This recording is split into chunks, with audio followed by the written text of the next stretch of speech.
morning, good afternoon, or good evening, depending on your time zone. You are watching Seeds for You by Sherry. And if we are meeting for the first time, I am Sherry. If you are a returning guest, I want to welcome you back. As a matter of fact, I want to welcome all of my viewers today. I am so happy that you are here. Today, what we're going to be talking about is about a very controversial topic, and it is quite jarring when you think about it. But before we get into that, I would like to say that if you are not a subscriber, I hope that you find this information to be useful and that you would consider becoming a subscriber today. We would love to have you to become a part of our YouTube family. If you like what you hear and you find that it is useful, please go ahead and give me a thumbs up and leave me a comment. I would love to hear from you. If the information is good and you think that it could help someone out there, then please go ahead and share it with a friend or a family member. I would greatly appreciate that. Now, without further ado, let's go ahead and get into it. Now, what I want to talk to you about today is about supervised injection sites. And it has a couple of other names. It's also known as safe injection sites or safe consumption sites. Okay, and if you're wondering what that is, it's exactly what it sounds like. It is about drug clinics. Drug clinics where people who use drugs, strong drugs, toxic drugs like heroin, opioid, things of that nature, would have a place to go and use their drugs. And so the way this works, it's a facility and it's set up with like booths side by side and mirrors right in front of them, you know, and they can come in with their illegal drugs, and then they're given clean needles to use, and then they can go and have a seat, use their drugs there, or some people prefer to go in the bathroom and use, so they can go there. Now, when you first hear that, your first thought might be, well, that's enabling them. I mean, when you think about it, it does sound pretty weird. You're telling them, okay, you can get your illegal drugs, bring them on over here. We're going to give you needles to use, and then you just come in and you just have at it. But yeah, that may sound funny. It may sound like a joke when it really isn't. But the real reason that these facilities or these clinics were generated to begin with is to help save lives.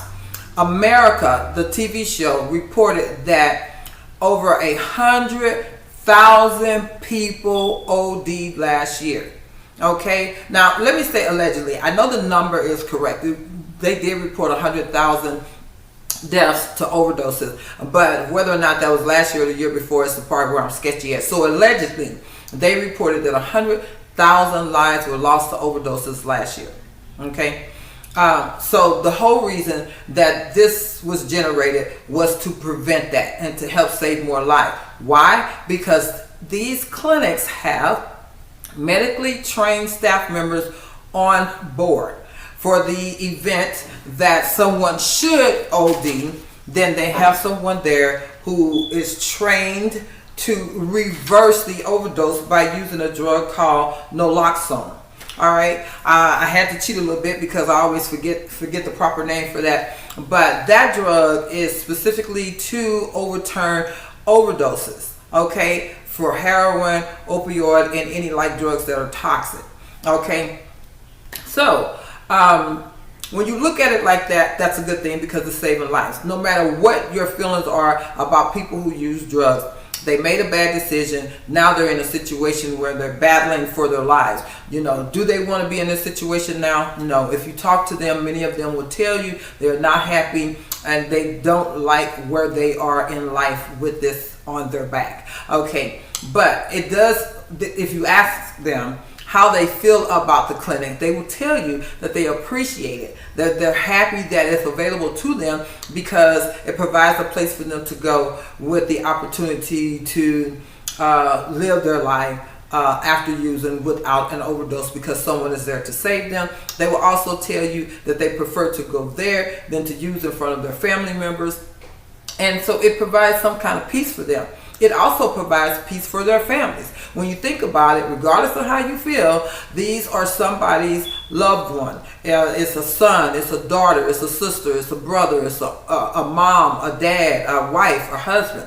You know, these are real people and someone loves them. And so when you think about the families who are worried about getting that dreaded phone call each and every day of their life, it provides a sense of peace for them as well, because they know that their loved one is going to use the drug regardless. There's nothing they can do about it. They have tried to help them, want to help them, and there's nothing that they can do. They have prayed, they have cried, they tried everything they know, and there's nothing that they can do. So it provides a sense of peace to them to be able to know that if their loved one should happen to OD, there is someone there to overturn that. As a matter of fact, the numbers are good on that. A lot of people, a lot of lives have been saved through these clinics. Okay, where are these clinics located? They're located in a lot of areas. There are some areas that try to bring them into their communities, and they were not successful in doing so. But for those communities that are, they are experiencing good success. I know that they have these clinics in New York City. They have the clinics in Europe, in Toronto, and also in Harlem. Now, even with this great success, there are some communities that are not welcoming. Okay, for instance, Harlem. Harlem is predominantly black, so to speak. It is considered a black neighborhood or black community. And they have actually been protesting against it because they feel that they've been noticing a lot of these clinics cropping up or popping up in black and brown communities. Now, why do they have a problem with this? For one, they feel it is a form of racism. They feel that it is medically redlining their community. It's a systemic form of racism, and they are just not happy because it is a magnet for increased crime in their community. It is a magnet for drug dealers to come on the scene more often because they know that there are users in that area. And so when you look at it like that, that's a negative, and I can understand that. You know, here you have people who are going to work every day, you know, trying to live their life, you know, working hard for the things that they have, and then here you're putting a great number of these clinics in their community, which is causing these people to gravitate there and bringing more trouble, bringing crime and drug dealers on the scene. So I totally get it. So when you look at it like that, then that's a negative. And then the part about feeling like you're enabling them, that would be a negative too, to feel that way. There are a lot of people who feel that way. As a matter of fact, a Republican congresswoman called it a heroin shooting gallery. That's the way she sees it. She's not the only one that feels that way. There are a lot of people who feel negatively about this situation. So I'm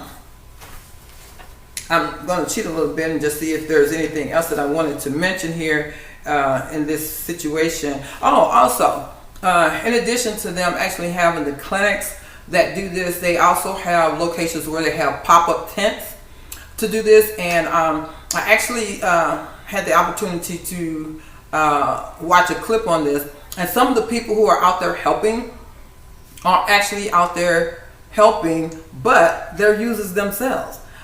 So they showed a clip of one of the gentlemen that was there to help others, who later used himself at that tent, and as soon as he used, it immediately took effect. And they were concerned. They were like, "Are you okay? Okay." He was, you know, kind of like going back and forth, and it looks like he was about to go out.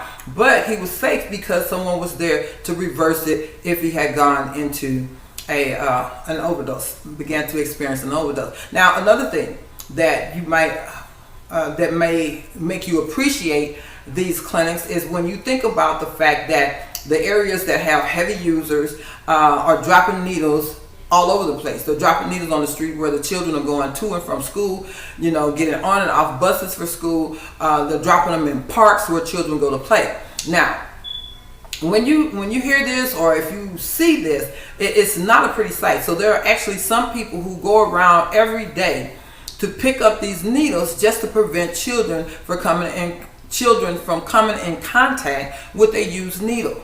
All right, when you think about that, you probably can appreciate the clinic, because if they're going to the clinic to use, then the needles are going to be localized in that clinic and not on the streets around children. Okay, you know, so it kind of takes them out of the sight of the people while they're using, you know, so it has its pros and cons. Okay, it has its pros and cons. It's, you know, the good, the bad, and the ugly. It's all there. So I don't know. That's basically what I wanted to come on today and share with you, just to bring that out into the open. Like I said, I must have been living on a rock or something. I didn't know that anything like this existed, that this was going on. But once I heard it, I said, well, I didn't know anything about it, so I'm sure there are other people out there that don't know. Well, I'll go on, I'll do a video of it and share this information. Because as a matter of fact, some of you who may be watching, you may have a family member who is battling this situation, you know, and you may have heard something today that sounds promising to you, that you might want to tell your loved one, hey, they have places where you can go and you can do this in the event that you experience an overdose. They are there to help you and to save your life. You know, it will give you peace, it will give me peace, and then, you know, we can you know, have a little more peace as we continue to battle this monkey, or this devil, however, whatever you want to call it, you know. But anyway, when you look at it that way, like I said, I'm kind of on the fence, you know, not sure like which way I'm leaning more towards, but I do like the idea of having the needles off the street from the children. I do like the idea of it giving these users an opportunity to live and providing peace for the family as well. So it's not all bad. It does sound like we're enabling. It's not pretty to hear, hey, bring your drugs over here. We're going to give you needles, go in there and do it. You know, whatever. But if it's going to save their lives, because there was a story about that one gentleman whose life was saved. He was actually in a clinic when he overdosed. So it was just a blessing that he was there and not on the street somewhere, because they were able to administer that drug to him and save his life. And now he's married with a family and doing quite well. So these are something to think about. You know, like I said, if you have a family member and you might find this information helpful, then go ahead and tell them about it. All right, and try to find one in your area. All right, so that's all I have for you. If you find this information to be helpful, please give me a thumbs up and comment. I really want to hear from you. Let me know where you're from. Share it with somebody. Please go ahead and hit that subscription button and that notification bell so that you are notified whenever I upload new content. I would love to have you to become a part of our family. All right. Okay, so once again, I want to thank you for watching, and I hope to see you back here real soon. All right, until next time, goodbye.